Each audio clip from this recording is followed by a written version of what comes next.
So let's talk about exercise from the perspective of a behavioral psychologist. So one of the things you learn as a behavioral psychologist is that it's very difficult for people to change their attitudes or their actions, and it's very difficult for people to change their lives. And we all know this because we might tell ourselves, for example, to exercise, and we might be well supplied with arguments for why that's a good idea, but that doesn't necessarily mean that we learn how to incorporate an exercise routine into our life. And often the reason for that, there's many reasons. I mean, exercise is difficult, and that's one reason, but it's also often the case that people don't form a strategy and break the problem down into steps that are simple enough to actually implement. So they think things like, well, I'll go to the gym 2 hours a day, 3 times a week, and I'll start that next week. And truth of the matter is, they don't have 6 hours to spend, and they can't tell themselves what to do anyways. And so what you do as a behavioral psychologist is you look at the simplest possible change that produces the maximal possible benefit. And so, for example, if people are listening and they want to begin to implement an exercise routine, like what about a daily walk of 10 minutes in the morning? Like, where would you start someone? So it completely depends on their baseline. But based on your question, Jordan, I'm going to take it as we're talking about someone who's doing no exercise. Yeah, let's start with them. Yeah. So if you're a person who's in the doing 0 exercise per week camp, the very good news is the benefit you get from going from 0 to 3 hours a week is a greater benefit than anyone gets along the exercise curve, right? So taking someone who's at 5 hours and taking them to 15 will produce less relative benefit than going from 0 to 3. So in other words, I want that person to see some real incentive for making this change. Secondly, I'll put some numbers to it, right? So going from no exercise to 3 hours a week approximately reduces your all-cause mortality, that is to say death by every cause, by 50% at any moment in time. So if you're standing there asking, what's the probability I'm going to die this year? Well, we can sort of actuarially figure that out. You get to cut that number in half by simply going from 0 to 3 hours to exercise a week if you're a non-exerciser. So again, there's going to be a subset of people for whom that's a very powerful piece of information they didn't know.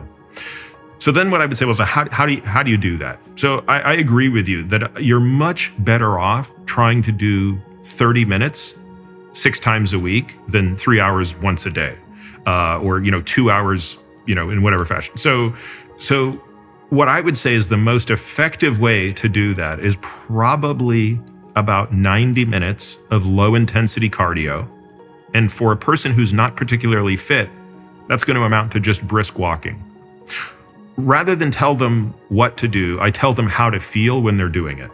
So what you want to feel is out of breath enough that you can barely carry out a conversation, but you could if you had to, but not so out of breath that you can't carry on a conversation, and not so easy that you can speak easily.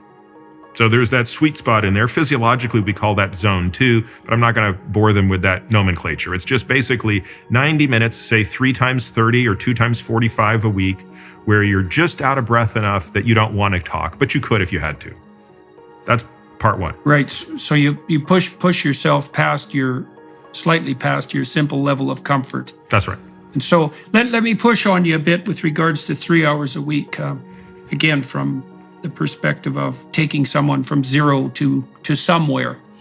What are the benefits? Let's say you talked about the benefits of walking something approximating 20 to 25 minutes a day. That can be dispersed out in various ways. You also mentioned like 2 45-minute sessions or 3 30-minute sessions. What would happen if someone goes from 0 to like 10 minutes a day or an hour a week? Where do the benefits of that 3 hours that's a great question. I don't think we have the fidelity of the data at that level because you generally don't push enough of a conditioning benefit. But I think what you're getting at, and we do this as well, is you want to separate between the behavior change and the physiologic change.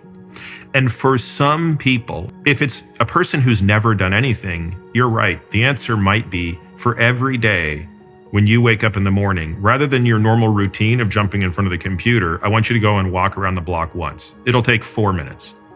But And so I don't want to represent you're going to get a physiologic benefit from that. You probably won't. But what you will get is you're going to start to reset a behavior, which is, the first thing I do in the morning now is this other thing. And we'll slowly increase that. And at some point, you will get a physiologic benefit.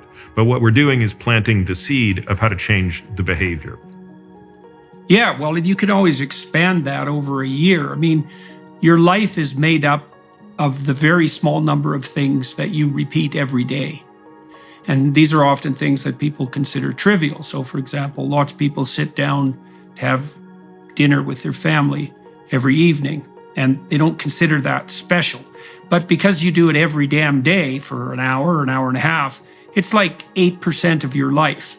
So you only have to get 15 of those things in order, and you have your whole life in order. Same thing applies to a daily habit. And so if you started, say, walking for 10 minutes a day, well, that's 70 minutes a week, and that's 4 hours a month, or 50 hours, or 1 work week a year. And that's a substantive change. That's about 2% of your life, your waking life, something like that, or at least 2% of your awake working life. And so it's useful for everyone listening to understand that small changes that you maintain can be of radical importance. And once you're walking for 10 minutes a day, it's a hell of a lot easier to go to, say, 12 minutes than it is to go from 0 to walking at all.